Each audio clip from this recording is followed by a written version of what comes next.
Hello बच्चों, good morning. तो कैसे आप सभी। तो आज हम लोग जो है चैप्टर 1.3 पढ़ेंगे, क्लास 10 का मैथ। किसका पढ़ेंगे? क्लास 10 का मैथ पढ़ेंगे, चैप्टर 1.3। मैथ का मिशन हम लोग का है कि इस बार जो है कम से कम बच्चा का एक पूरा टोटल सब्जेक्ट में 450 तक हो जाना चाहिए, 450 से ऊपर। ठीक है। कोचिंग का नाम है अम्बेडकर कोचिंग सेंटर। आप लोग अगर ऑनलाइन पढ़ना चाहते हैं, ये यूट्यूब में वीडियो चाहते हैं ये सब, तो आप मेरा ऑनलाइन का जो है यूट्यूब का चैनल है अम्बेडकर कोचिंग सेंटर का, उसको आप लोग सब्सक्राइब कर लीजिए और फ्रेंड सबको भी शेयर करिए। और इसका हर एक चैप्टर का आपका एक एक करके दो तीन तीन करके वीडियो आपको वहां पर मिल जाएगा, भाग टू भाग। ठीक है। तो चलिए हम लोग शुरू करते हैं चैप्टर 1.3 मैथ का, क्लास 10 का। ठीक। तो चलिए पहला सवाल नंबर क्वेश्चन है कि सिद्ध कीजिए कि √5 एक अपरिमेय संख्या है। क्या सिद्ध करने बोल रहा है? कि √5 जो है एक अपरिमेय संख्या है। तो इसको अब सिद्ध करने के लिए क्या करेंगे हम लोग कि इसको हम लोग इसका अपोजिट मान लेंगे। ठीक है। इसका अपोजिट मान के क्या करेंगे कि इसको अपोजिट मान के उसको सिद्ध कर देंगे वो सच में वही चीज है। ठीक है। तो अपोजिट मान के सिद्ध कर देंगे और बाद में कह देंगे कि मेरे द्वारा माना गया कथन गलत था और ये एक्चुअली ये जो ओरिजिनल में है यही चीज है। ठीक है। तो चलिए शुरू करते हैं।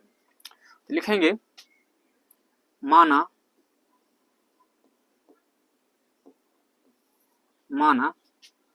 √5 एक परिमेय संख्या है। एक क्या है? परिमेय संख्या है।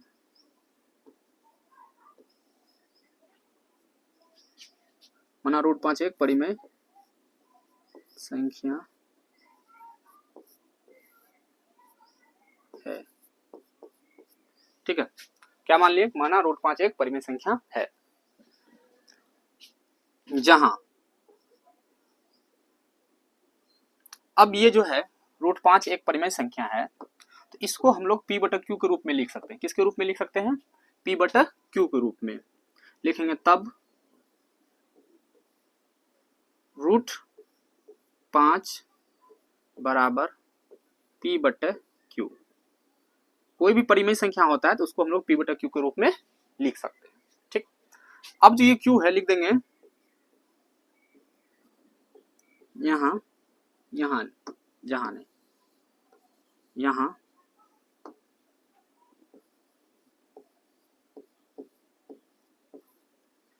q बराबर नोट 0। अगर q बराबर यहाँ 0 यहाँ आ जाएगा तो ये परिमेय संख्या रहेगा ही नहीं। क्यों? कि परिमेय संख्या पट्टा के रूप में होता है p/q के रूप में। ठीक। और जहां p और q एक पूर्णांक है, एक पूर्णांक है।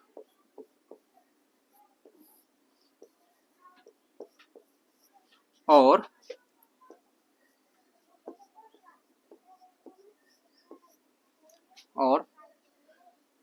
इसका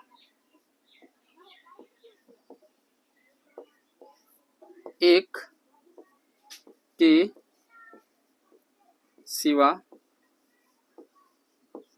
कोई उभयनिष्ठ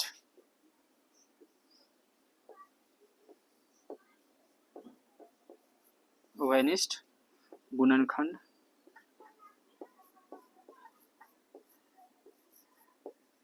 नहीं है।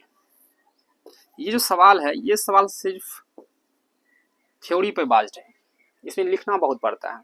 ठीक है। चलिए ध्यान दीजिए।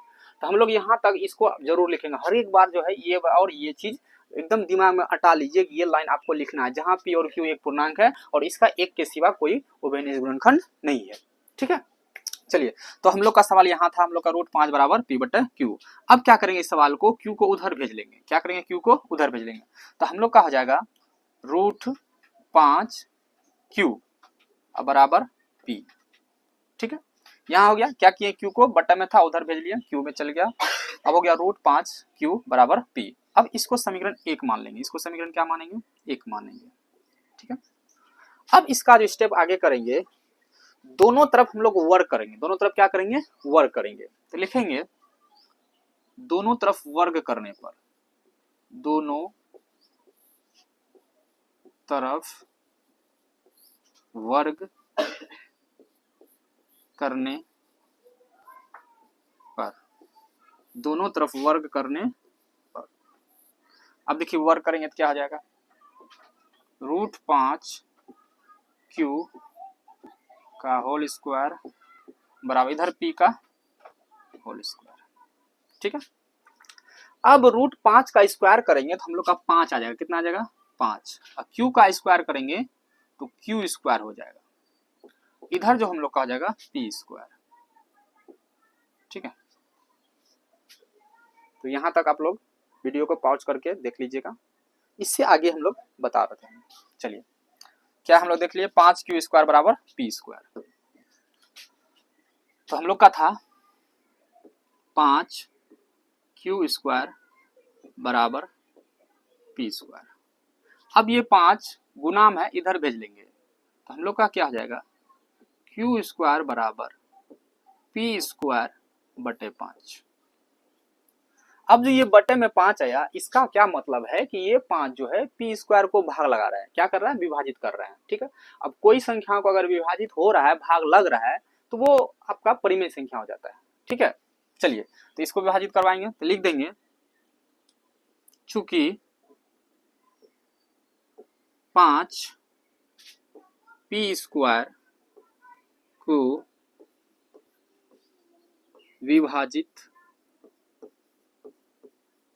विभाजित करता है, इसलिए 5p को भी विभाजित करेगा। ठीक है,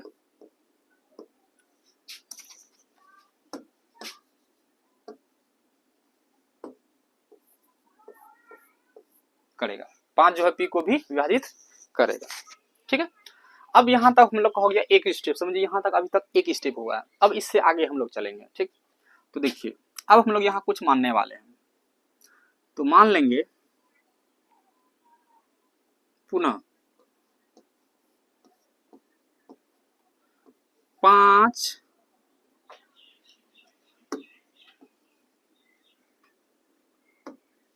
देखिए इसे समझिए, जो चीज यहाँ हम लोग का था समीकरण 1, अब p को कुछ मान लेंगे, p को क्या मानेंगे, कुछ मान लेंगे। क्या मानेंगे, देखिए ध्यान से, जो चीज यहाँ रूट के अंदर रहेगा वही चीज मानेंगे, जो यहाँ रूट के अंदर रहेगा वही। अगर √5 है तो 5 a मानेंगे या b मानेंगे या c मानेंगे। अगर 5 यहाँ √3 है तो 3 मानेंगे, √4 है तो 4 मानेंगे। तो जो यहाँ रहेगा वही चीज हम लोग उसको मान लेंगे। ठीक है, तो चलिए देखिए हम लोग क्या मानने वाले हैं, लिखेंगे p बराबर 5 c मान लेते हैं। कितना मान लिए, p बराबर 5c। अब ये जो p के बराबर 5c माने हैं, इस p का मान समीकरण 1 में रख देंगे। p का मान क्या करेंगे, समीकरण 1 में, यहां लाके हम लोग समीकरण 1 में p का मान जो माने हम लोग क्या माने अभी 3c, तो p का मान यहां लाके p पे बैठा देंगे। ठीक, तो चलिए लिखेंगे p का मान समीकरण 1 में रखने पर, 1 में रखने पर, तो हम लोग का एक क्या था समीकरण, देखिए तो √5q बराबर p था, इतना था। अब p को हम लोग क्या मान लिए, 5c मान लिए। क्या मान लिए, 5c। तो लिखेंगे √5q बराबर p को क्या लिखेंगे, 5c। ठीक है, अब क्या करेंगे, फिर इसको दोनों तरफ वर्ग करेंगे। दोनों तरफ क्या करेंगे, वर्ग करेंगे। तो दोनों तरफ वर्ग करने पर, दोनों तरफ वर्ग करने पर, तो देखिए दोनों तरफ वर्ग करेंगे क्या आ जाएगा, √5q का होल स्क्वायर बराबर 5c का होल स्क्वायर। अब √5 का होल स्क्वायर करेंगे तो 5 होगा, q का होल स्क्वायर करेंगे तो q स्क्वायर होगा, बराबर यहाँ 5 का स्क्वायर करेंगे तो 25 होगा, और c का स्क्वायर करेंगे तो c स्क्वायर हो जाएगा। अब ये 5 गुना में इधर आएगा, भाग में आएगा, तो ये दोनों क्या आ जाएगा, कट जाएगा 5 बार में। तो हम लोग का हो गया क्यू स्क्वायर बराबर 5 c स्क्वायर। अब ये 5 गुना में इधर आएगा तो भाग में भेज लेंगे इधर, तो क्यू स्क्वायर बटा कितना हो जाएगा 5 बराबर इधर c स्क्वायर। अब ध्यान दीजिए, ये जो 5 है क्यू स्क्वायर को विभाजित कर रहा है, क्या कर रहा है, विभाजित कर रहा है, तो इसको हम लोग अच्छा से यहाँ पर लिख देंगे।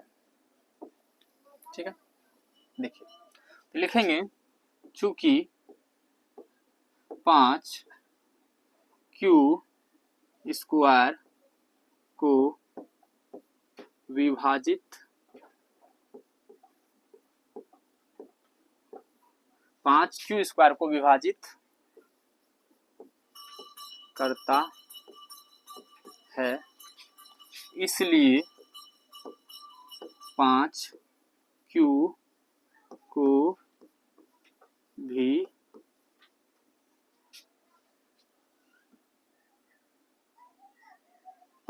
भी विभाजित करेगा। ठीक है, अब देखिए हम लोग p को विभाजित करवा दिए और यहाँ जो संख्या q माने थे उसको भी विभाजित करवा दिए। अब दोनों संख्या यहाँ विभाजित हो गया, तो हम लोग का जो हो जाएगा, यहाँ दोनों संख्या विभाजित कर दिए तो लिखेंगे अतः √5 एक परिमेय संख्या, क्योंकि माने थे हम लोग √5 एक परिमेय संख्या है।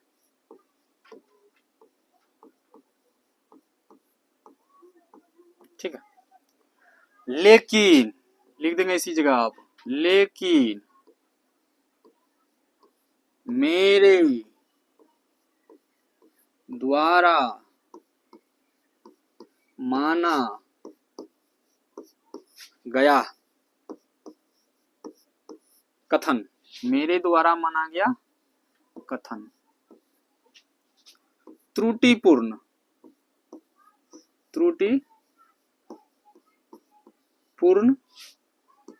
और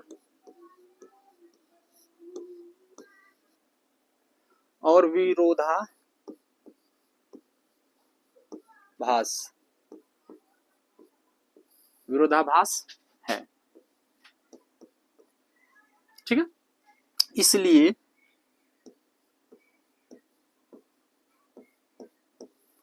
√5 एक अपरिमेय संख्या होगा, अपरिमेय संख्या है।